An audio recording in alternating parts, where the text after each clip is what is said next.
Good morning, friends. Today we're going to write a poem called a cinquain. What exactly is a cinquain? Well, we're going to talk about that. Check it out. So first of all, our writing objective is I can understand and write a cinquain poem about myself. So this is called a cinquain. Cinquain. Can you say that? Cinquain. It comes from the word cinco, which means five in Spanish. It's the same for Latin roots. So our writing objective is I can understand and write a cinquain poem about myself. Our language objective is I can discuss the components of a cinquain poem.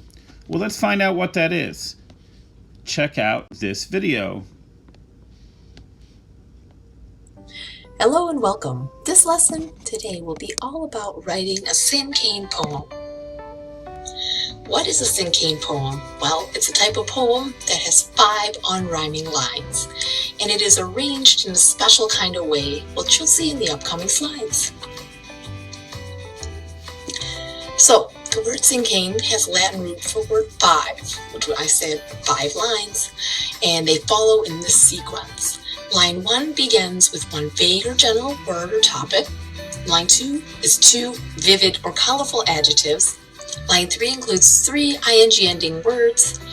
And line 4 has a phrase that captures the feel of the topic. And line 5 is one word that is specific to your word or topic that you chose in line 1. So first thing you need to do, get a pen and paper out and start brainstorming. Think of all the ideas that you have that you might want to write about.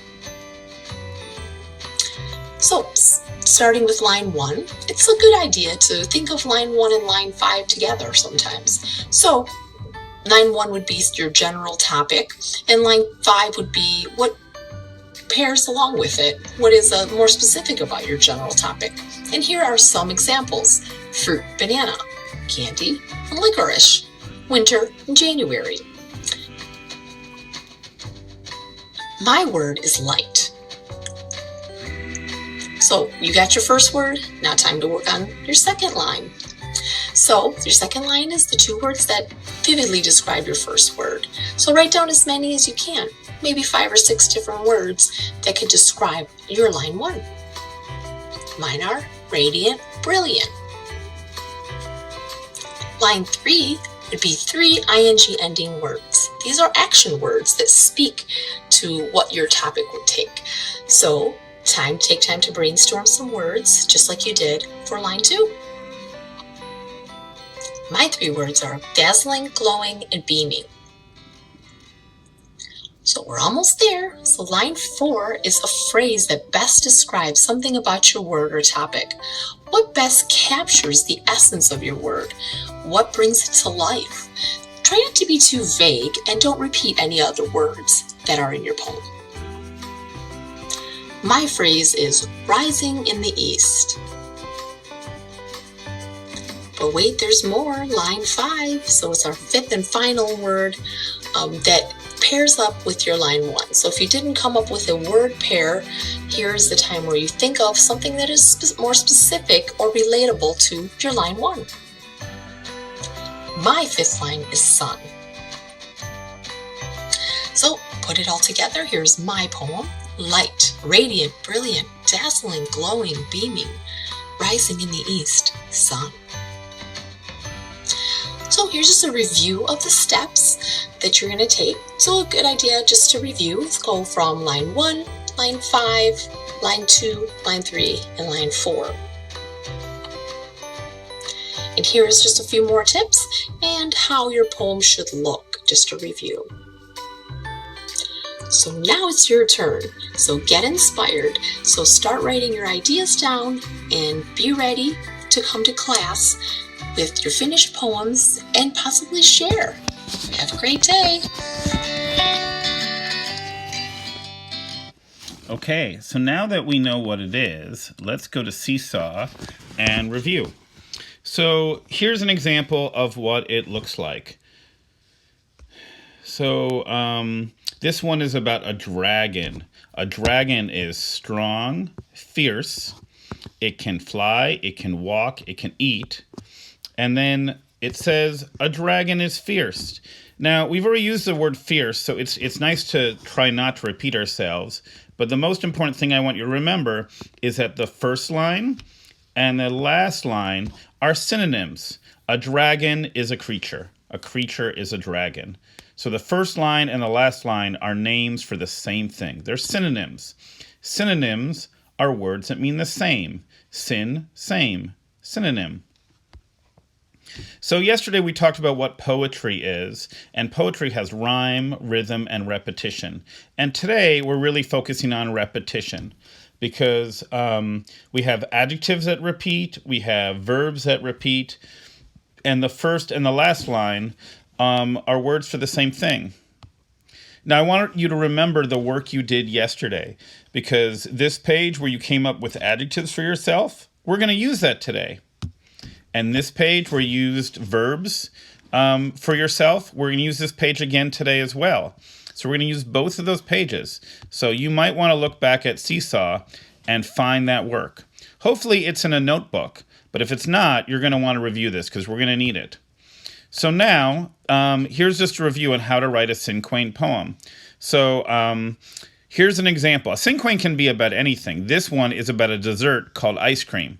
So we start with a one-word title or noun, 2 adjectives, 3 ing verbs, a phrase, and then a synonym for the first line.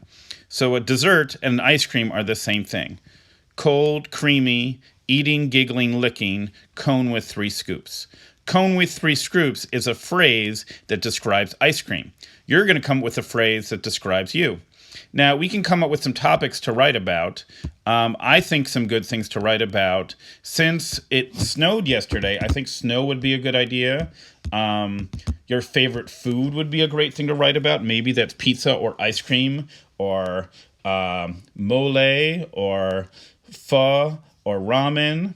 I actually really like superheroes, so I'm going to write about Spider-Man. That's my topic for today. So let's look at the next one. So again, here's another planning sheet for you. You can come with adjectives or phrases that describe you. So maybe you're smart, maybe you're learning, maybe you're adventurous. Those are all adjectives. And we can come up with some verbs as well. So maybe verbs are things that you do. Maybe you are dancing, drawing, talking, playing. Those are all verbs that describe a student. Now, next, you're going to type in this blue box. But my example today is I'm not going to write about a student. I am going to write about Spider-Man. That's my example. Who is Spider-Man? Well, I know that Spider-Man is amazing. I know that he is spectacular. And now I need some verbs about Spider-Man. So I think I'm going to say he is swinging. He is wall crawling, because I know that Spider-Man crawls up the wall. I know that he is saving people. And now I need a short phrase describing Spider-Man. Well, I know that he has spider webs, and he likes to sling them at people. So I'm going to call him a web-slinging hero. And then finally, another name for Spider-Man is Peter Parker. And I want to make sure I use capital letters. So let's see what I've got here. I do want to make sure that I make Spider-Man a capital S because it's a name of someone. So here's my final poem, and I can read it to some friends, and I can see if I like what I wrote. So I did that. Now, do you want to try another? If you do, you could write a second poem about a different topic. And then if you need help coming up with adjectives and ing words, here's another planning sheet for you. And finally, Here's just a review of what we did today. You should have completed a cinquain poem about yourself. Cinquain poem about yourself. At morning meeting, we're going to write a poem about snow. And then if you're done with those things, you can make a list of other things you know and love and come up with another poem. Do you want to learn more about cinquains? If you do, you can just click on this link right here, and there's another video by a poet who can help you even more. So let's go back to our objectives. So I can understand and write a cinquain poem about myself. I can discuss the components of a cinquain. Hopefully you know that a cinquain is a 5-line poem, and it has adjectives and verbs and a short phrase. And hopefully you were able to write a cinquain poem about yourself. That's it for now. Thank you very much. Good luck.